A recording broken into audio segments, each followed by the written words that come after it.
Hi friends, എല്ലാവർക്കും psychology and literature in Malayalam ചാനലിലേക്ക് സ്വാഗതം.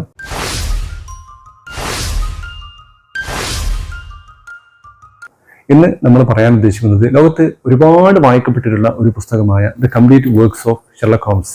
ഈ ഒരു പുസ്തകത്തിനെ കുറിച്ചാണ് നമ്മൾ ഇന്ന് പറയാൻ ഉദ്ദേശിക്കുന്നത്. എല്ലാവർക്കും അറിയാവുന്ന പേരാണ് ഷെർലക് ഹോംസ്. പക്ഷേ അധികം ആരും അറിയാത്ത ഒരു പേരാണ് സർ ആർത്തർ കോനൻ ഡോയിൽ അഥവാ ഷെർലക് ഹോംസ് കഥകളുടെ രചയിതാവായ സർ ആർത്തർ കോനൻ ഡോയിൽ.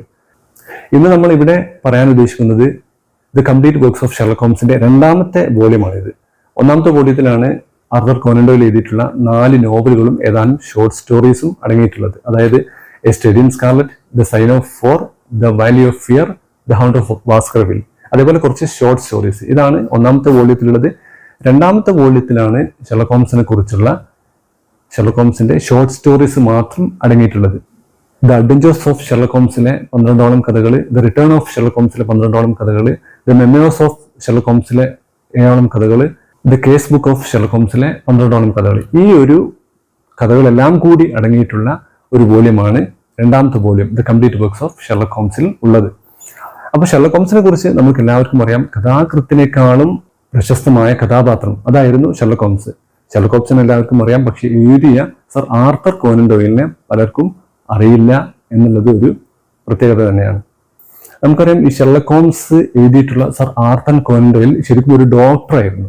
അദ്ദേഹം ഒരു ക്ലിനിക്ക് തുടങ്ങുകയും ആ ക്ലിനിക്ക് പക്ഷേ അധികം ആരും ശ്രദ്ധിക്കപ്പെടാത്ത ഒരു ക്ലിനിക്കായിരുന്നു. അദ്ദേഹത്തിന് പേഷ്യൻസ് ഒന്നും ഇല്ലാതെ ഒരുപാട് ഒഴിവ് സമയങ്ങൾ അദ്ദേഹത്തിന് ഉണ്ടായിരുന്നു. കാരണം പേഷ്യൻസ് ഒന്നും അങ്ങനെ വരാറില്ലായിരുന്നു അവിടെ. അപ്പൊ ഈ ഒഴിവ് സമയങ്ങളെല്ലാം അദ്ദേഹം ഒരുപാട് കഥകൾ എഴുതുകയും അത് പ്രസാധകർക്ക് അയച്ചു കൊടുക്കുകയും ചെയ്തിരുന്നു.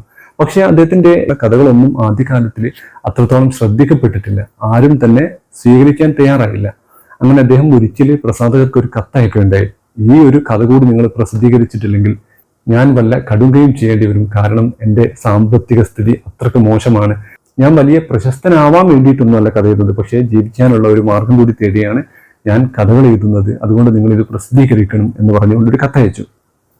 ഈ കത്ത് വായിച്ച ഉടനെ മനസ്സലിവ് തോന്നിയ ആ പ്രസാധകര് തിരിച്ചൊരു കത്തയച്ചു.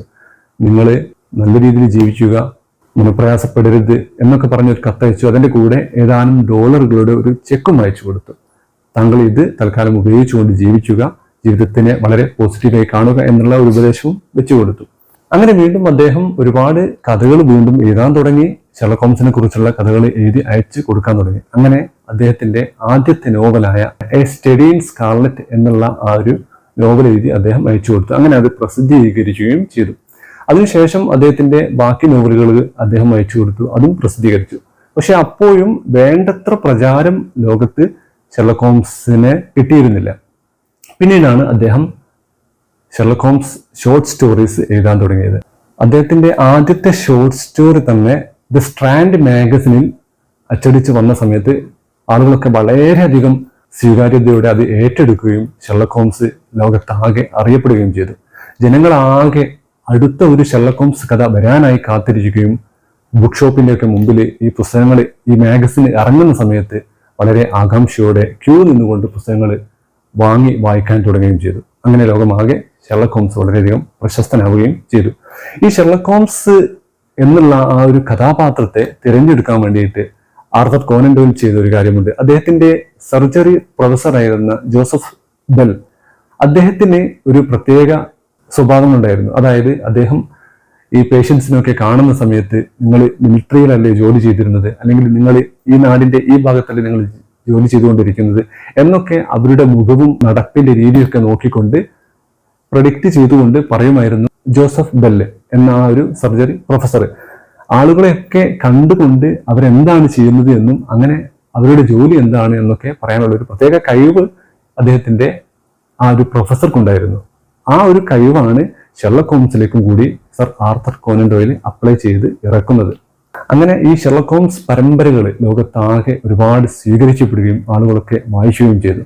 അതിന്റെ കൂടെ തന്നെ സർ ആർത്തർ കോനൻ ഡോയിൽ പല പുസ്തകങ്ങൾ വേറെയും എഴുതിയിരുന്നു. അദ്ദേഹം ഒരുപാട് കഷ്ടപ്പെട്ടുകൊണ്ട്, ഒരുപാട് റെഫർ നടത്തിക്കൊണ്ട്, ഒരുപാട് റിസർച്ച് ചെയ്തുകൊണ്ട് ഒരുപാട് പുസ്തകങ്ങൾ അദ്ദേഹം വേറെ എഴുതുന്നു. പക്ഷെ അതൊന്നും അത്രത്തോളം എവിടെയും സ്വീകരിക്കപ്പെടുകയോ വായിക്കപ്പെടുകയോ ഒന്നും ചെയ്തില്ല. അപ്പോൾ അദ്ദേഹം ഒരു തീരുമാനമെടുക്കുകയും മറ്റുള്ള പുസ്തകങ്ങൾ ജനങ്ങളുടെ മുമ്പിലേക്ക് എത്തിക്കാൻ വേണ്ടിയിട്ട് ഒരു ശ്രമം നടത്തുകയും ചെയ്തു. അതായത് ദ ഫൈനൽ പ്രോബ്ലം എന്ന ആ ഒരു ഷെർലക് ഹോംസ് ഷോർട്ട് സ്റ്റോറി, അതിലൂടെ ഷെർലക് ഹോംസ് ജെയിംസ് മോറിയാർട്ടി എന്നുള്ള ആ ഒരു വില്ലനുമായിട്ടുള്ള മൽപ്പിടുത്തത്തിനിടയിൽ സ്വിറ്റ്സർലാൻഡിലുള്ള ഒരു വെള്ളച്ചാട്ടത്തിൽ താഴേക്ക് വീണ് മരണപ്പെടുന്നതായിട്ട് ഒരു കഥ എഴുതി ഷെർലക് ഹോംസിന്റെ പുസ്തകം അല്ലെങ്കിൽ ഷെർലക് ഹോംസിനെ കുറിച്ചുള്ള സ്റ്റോറികൾ മൊത്തം അവിടെ അദ്ദേഹം സ്റ്റോപ്പ് ചെയ്തു.